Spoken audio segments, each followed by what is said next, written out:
wegzunehmen. And the other miracles are those where we find some natural explanation and then we can say, oh yes, this happened. Die anderen Wunder sind die, wo wir eine natürliche Erklärung dafür finden und dann sagen wir, ja, das ist natürlich passiert. Now I don't think God wants us to do this. Ich glaube nicht, dass Gott möchte, dass wir so damit umgehen. Those people were not stupid. Die Leute damals waren nicht doof. They experienced something and they wrote it down. Sie haben etwas erlebt und haben es niedergeschrieben. And we may assume that's what they experienced. Wir können annehmen, dass sie das erlebt haben. But we have no clue of finding out how it happened. Aber wir haben keine Ahnung, wir können nicht herausfinden, wie es passiert ist. So there was a question. Ja, sorry. Okay. Also ich verstehe ehrlich gesagt das Wunder gar nicht, wenn ich ganz ehrlich bin, weil es heißt, sie ging etwa einen ganzen Tag nicht runter. Ist ein Tag, Tag und Nacht? Weil am Tag ist es ja eh hell. Also ich verstehe jetzt gar nicht, was für ein Wunder, also Die Zeitkomponente. Genau, die Zeit, von was reden wir? Ich meine, am Tag ist ja eh oft, also ist ja eh die Sonne da. Ja. Es steht ja nicht Tag und Nacht, oder sagt man am Tag, ist es Tag und Nacht dann, oder? I don't really understand what this miracle is about, because if it says the sun didn't go down all day, isn't that what the sun usually does? Or does day mean day and night here? If they use the term day, they usually meant the time span of a day. So we're talking of double length, normally. Wenn Sie Tag gesagt haben, haben Sie normalerweise die Zeitspanne eines Tages genannt, also die doppelte Länge. So a day was, instead of, what is it, let's say 12 hours, it was 24 basically. Yeah. Also den Tag hätten wir schon Sunshine, als 24 24 hours. Stunden gesehen, nicht nur als 12 Stunden. Und deswegen wäre das Wunder hier, dass es 24 Stunden lang Sonnenschein gab. So in any case, we still cannot explain it.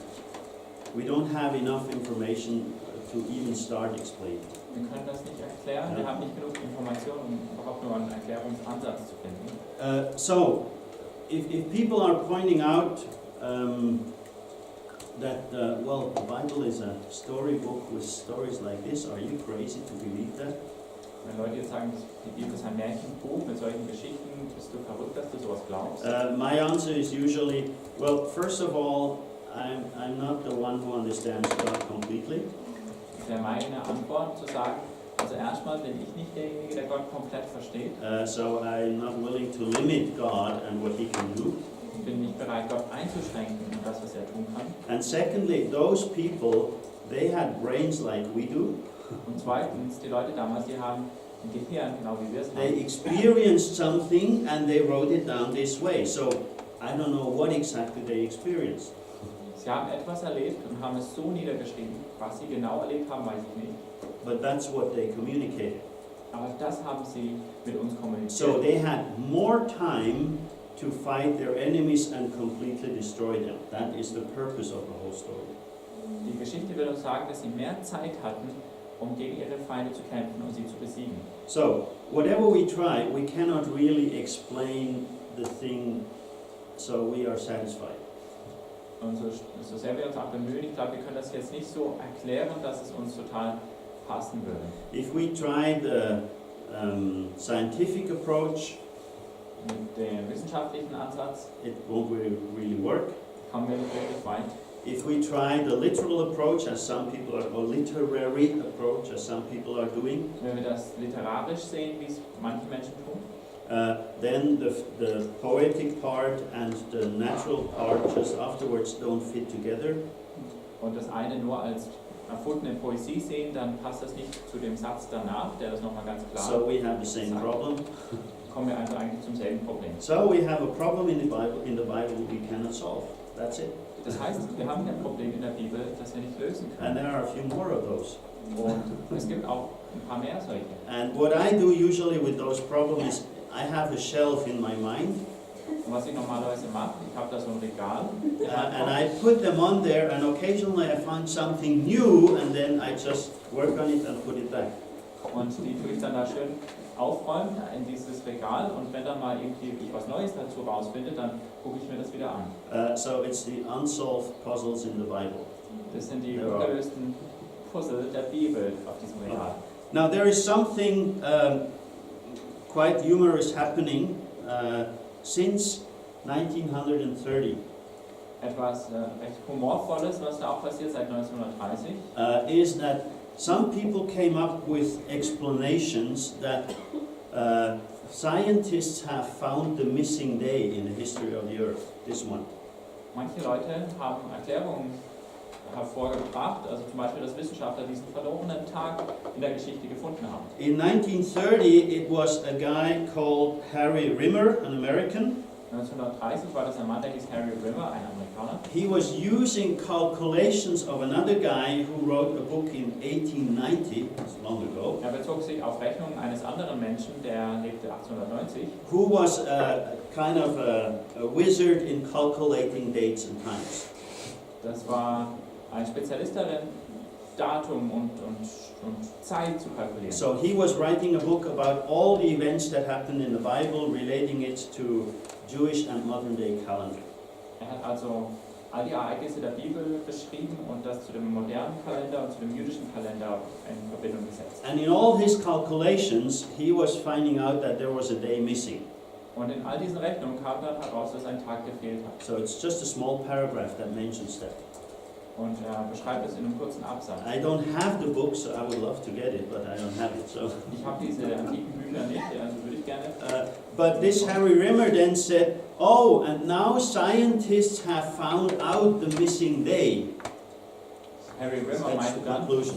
oh ja, und so haben Wissenschaftler diesen verloren gegangenen Tag gefunden. It was around in newspapers and in Christian circles, churches, preachings, whatever. Das verbreitete sich sogar in Zeitungen, in christlichen Zeitschriften, in Gemeinden und so weiter. And then it kind of faded out. Und dann wurde nicht mehr so viel davon gehört. Okay. 1960, another guy found it again. 1960 hat ein anderer Mensch diesen Tag wieder gefunden. His name was Harold Hill. Er hieß Harold Hill. He was working with the NASA, American Space Industry. Er hat bei der NASA gearbeitet. With, not at. Er hat mit ihm zusammengearbeitet. He was a contractor that would keep up generators and so on. So he was not involved in space research or so. Also er war da nicht mit mit der Forschung, mit der Weltraumforschung verbunden, sondern er hat einfach für sie Generatoren gewartet. So that was his job.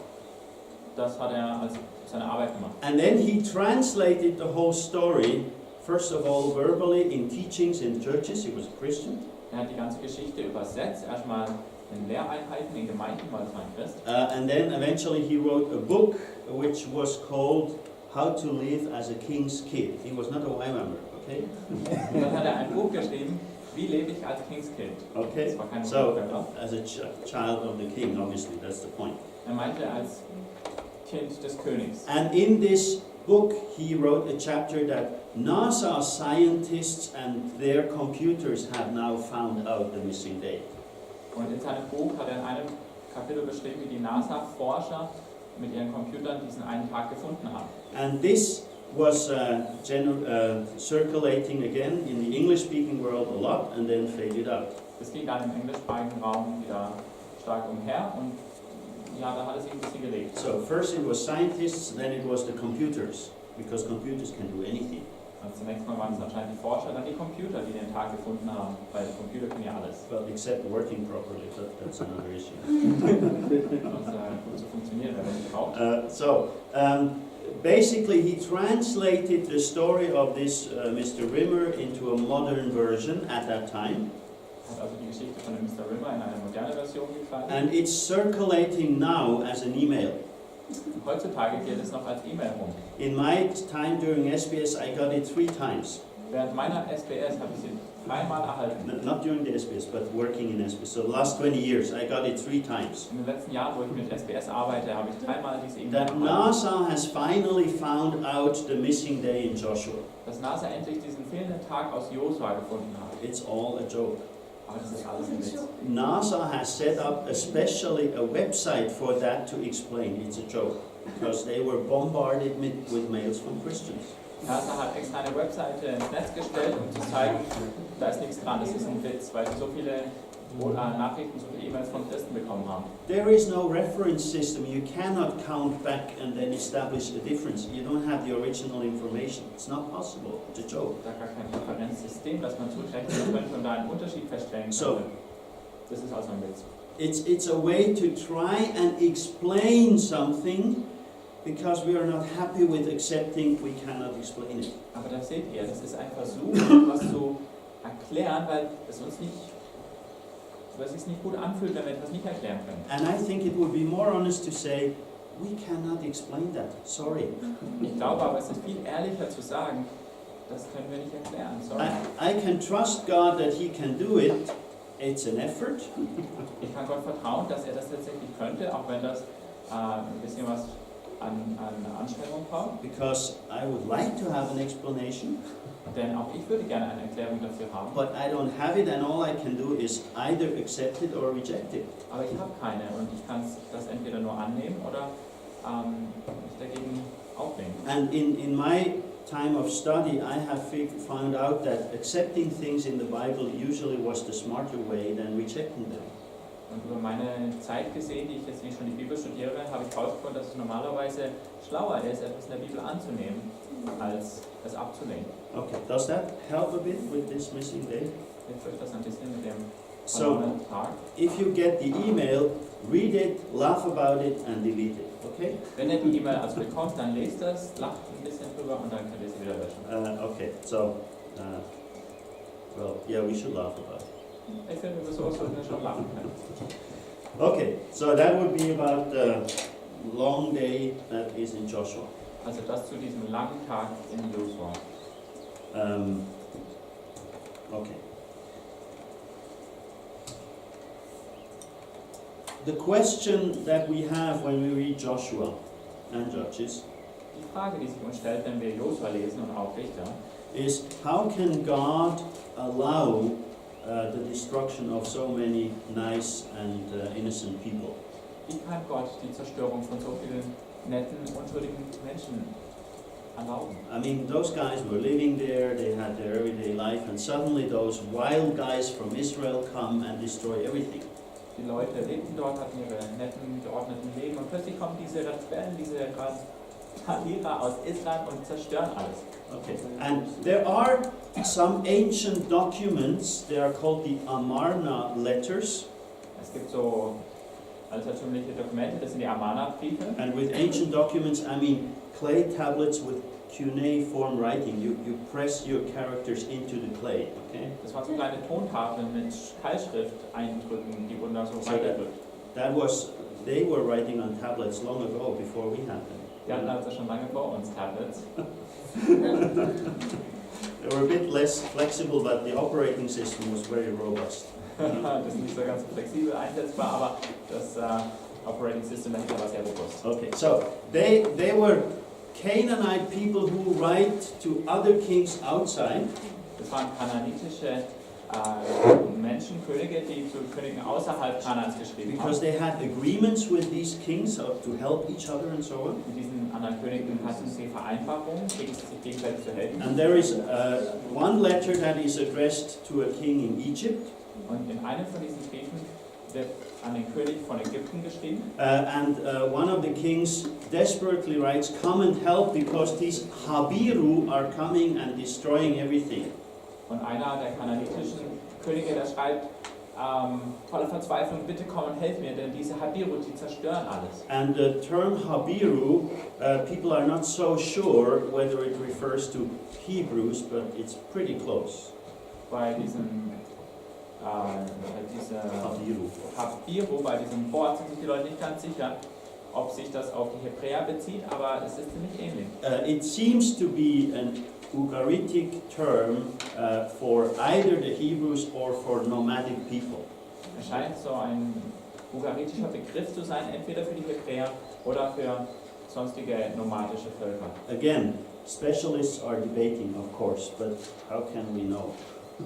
Wieder, das ist auch so ein Punkt, wo die Forscher viel drüber diskutieren und wo wir es nicht wirklich wissen. But it's the same time, it's the same region, and it's used in a way that it would very well fit the Israelites. Wieder, es ist dieselbe Zeit, dasselbe Gebiet und wie das Wort verwendet wird, das würde schon ganz gut zu den Israeliten So passen. the people who lived there, they were desperate. Die Leute, die dort lebten, waren also verzweifelt. And we read, of course, another story in the Bible. In der Bibel lesen wir natürlich eine andere Geschichte. We have the point of view of the Israelites, and they are successful. Wir haben die Sichtweise der Israeliten und sie haben Erfolg. So how can God do that? Wie kann Gott das also tun? Maybe you were asked that question already, I don't know. Vielleicht hat sich dir mal diese Frage gestellt oder hat dir jemand diese Frage gestellt. It's often a question that people say, I cannot believe the Bible. God is so destructive in these stories, he cannot be a good God. Es gibt Leute, die denken, ich kann nicht an die Bibel glauben. Gott ist so zerstörerisch in diesen Geschichten, wie kann er ein guter Gott sein? So what I would like to do is read a few passages with you, Ich möchte mal gerne mit euch zusammen ein paar Textstellen anschauen. which first of all deal with the promises that God gave to Abraham. Erstmal geht es um die Versprechen, die Gott Abraham gegeben hat. I would like to start in Genesis 12, verses 1 to 3. Fangen wir in 1. Mose 12, Vers 1 bis 3 an. Okay, so. The Lord said to Abraham, leave your country, your people, and your father's household, and go to the land I will show you. I will make you into a great nation, and I will bless you. I will make your name great, and you will be a blessing. I will bless those who bless you, and whoever curses you, I will curse. And all the people on earth will be blessed through you. So, Abraham left. Der Herr sprach zu Abraham, geh aus deinem Vaterland und von deiner Verwandtschaft und aus deines Vaters Haus in ein Land, das ich dir zeigen will. Und ich will dich zum großen Volk machen und will dich segnen und dir einen großen Namen machen, und du sollst ein Segen sein. Ich will segnen, die dich segnen, und verfluchen, die dich verfluchen, und in dir sollen gesegnet werden alle Geschlechter auf Erden. So zog Abraham aus. First story or first promise of God to Abraham. Das war die erste Verheißung Gottes an Abraham. And it contains the promise that he would receive the land that God will show him. We know which one it is. Darin enthalten ist das Versprechen, dass er das Land erhalten würde, das Gott ihm verspricht. Und wir wissen, welches Land das ist. And the little remark, I will bless who blesses you and curse who curses you. Und dann hier diese kleine Erwähnung, ich will segnen, die dich segnen, und verfluchen, die dich verfluchen. So we just need to keep that information in mind. Okay? Behaltet das mal im Kopf. Now we have another promise which is extended in chapter 15. In Kapitel 15 haben wir nochmal ein erweitertes Versprechen. And I'm just looking into the part that relates to the land, okay? Ich schaue jetzt mal besonders den Teil an, wo es ums Land geht. Because actually it's the whole chapter is the covenant of God with Abraham. Denn eigentlich ist das ganze Kapitel Gottes Bund mit Abraham. So 15:18 to 21. Aber in Versen 18 bis 21. Well, I start with 17. Wir fangen mal mit 17 When the an. sun had set and darkness had fallen, a smoking brazier with a blazing torch appeared and passed between the pieces. That's the sacrifice that Abraham prepared.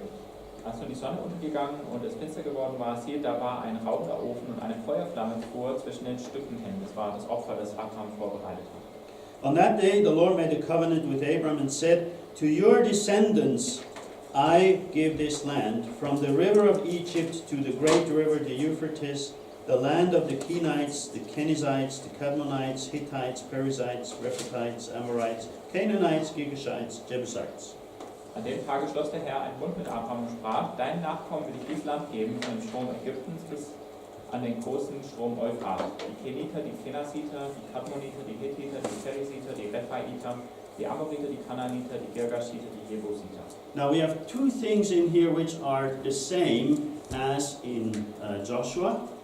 Zwei Dinge sehen wir hier, die sind gleich mit was wir in Josua sehen. And that relates to the description of the land and the people groups. Und zwar, das ist die Beschreibung des Landes, der Ausmaße und der Volksstämme, der Volksgruppen. So, you remember the map I showed you about the kingdom of Solomon and David, the maximum extension? That's the territory. Erinnert ihr euch noch an die Karte, die ich euch gezeigt habe zu Salomos Zeit, diese maximale Ausdehnung des Territoriums? Das ist genau dieses Territorium, das hier beschrieben Up ist. to the Euphrates, down to the brook of Egypt, so that's the territory. Bis hoch zum Euphrat, von unten vom Bach Ägyptens, das ist das Territorium. So God promises this to Abraham's descendants. Das verspricht Gott Abrahams Nachfahren. Okay? So it's basically cashed in Joshua and afterwards. Und dieses Versprechen wird erfüllt in Josua und weiter.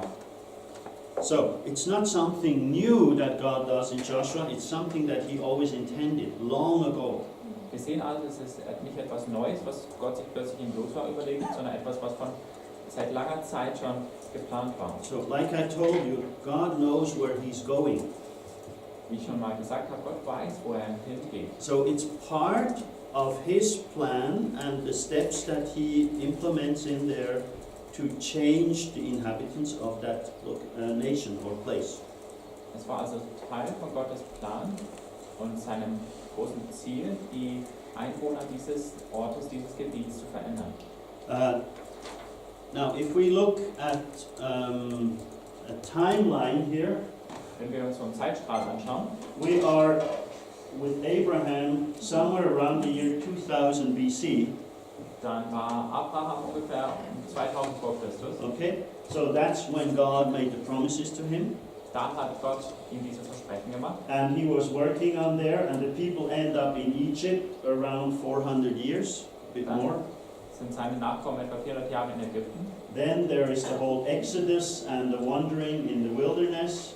Dann gibt es den Auszug, die Wanderung durch die Wüste, And finally, the promise is put into practice. bis diese Verheißung endlich erfüllt wird. Okay, so it's nothing new.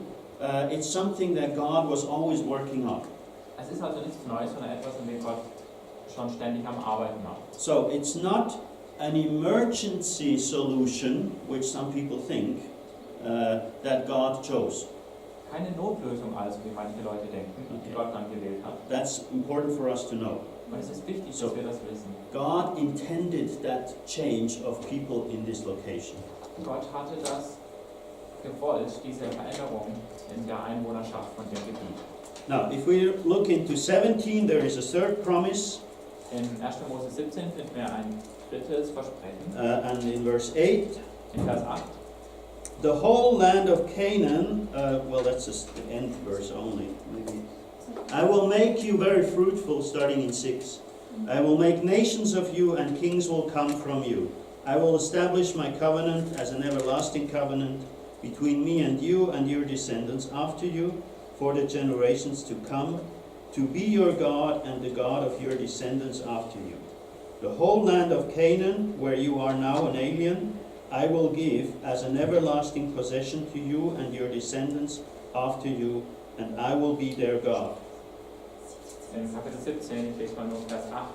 Ich will dir und deinem Geschlecht nach dir das Land geben, darin du ein Fremdling bist, das ganze Land Kanaan zu ewigem Besitz und will ihr Gott sein. So, what Joshua is doing with his people is entering the promises that God gave to Abraham. Josua tritt also mit seinen Nachfolgern, mit seinem Volk in diese Verheißung ein, die Gott ihm schon gegeben hat. Now, there is a time factor in chapter 15 in this long promise. Es gibt in Kapitel 15 dieser langen Verheißung einen Zeitfaktor. And that is in verse 16. Das sehen wir in Vers 16. So 15, 16. In the fourth generation, your descendants will come back here, for the sin of the Amorites has not yet reached its full measure. In 1. Mose 15, Vers 16 steht, sie aber sollen erst nach 4 Menschenaltern wieder hierher kommen, denn die Missetat der Amoriter ist noch nicht voll. So that is speaking about the people, the descendants of Abraham being in Egypt for a time, like waiting.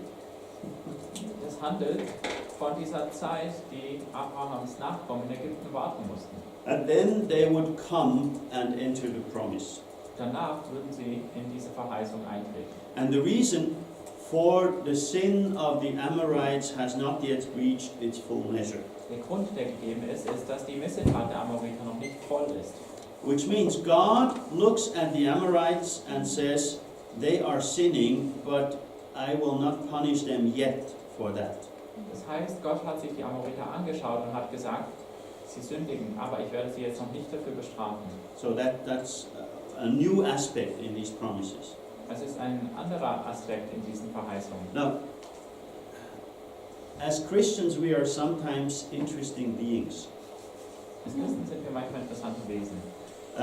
We say, when we meet people, God is ruling the whole earth. Wir sagen vielleicht zu jemandem, Gott regiert über die ganze Erde. I mean, you would agree with that, do you? dem würdet ihr schon zustimmen. God is in control over all the earth, and yeah. Okay. Gott hat Kontrolle über die ganze Erde. But then we read a passage like in Joshua, and then when he does it, we are kind of uncertain, what does God do? Und dann lesen wir so von diesen Kriegen in Josua, und wenn Gott das dann tut, dann fragen wir uns so, was tut Gott? If he rules the whole earth, he rules every people group on earth. Wenn Gott über die ganze Welt regiert, dann regiert er auch über jede Volksgruppe. Whether they believe in him or not, that's not the issue. Ob sie an ihn glauben oder nicht, darum geht es nicht. The Israelites believe in him, they trust him, Die mostly. Israeliten glauben an ihn, sie vertrauen ihm auch größtenteils. So they try and walk with God. Sie versuchen mit Gott unterwegs zu sein. The other people groups that we find in the Bible mainly ignore him Die anderen Volksgruppen, die wir in der Bibel finden, ignorieren ihn. and try to substitute what he would provide with other gods that we call idols. Und sie ersetzen das, was Gott ihm geben würde, mit anderen Götzen, die wir eben Götzen nennen.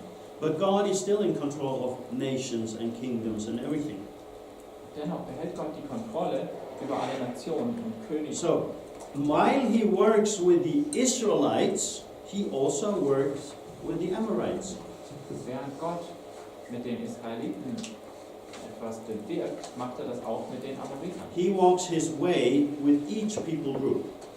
Er arbeitet mit jeder dieser Volksgruppen. And for the Amorites, he knew things were going wrong and he would need to punish them, but he said that needs some more time. Bei den Amoritern, da wusste er, da läuft etwas ganz schief und es muss sich bestrafen. Aber er sagte auch, das braucht noch ein bisschen Zeit. But he doesn't tell us why it needs more time. We don't know. Das erklärt er nicht, warum dies noch mehr Zeit braucht. Das wissen wir nicht. Now, there is another interesting little verse, and that's in Deuteronomy 9, verses 4 and 5.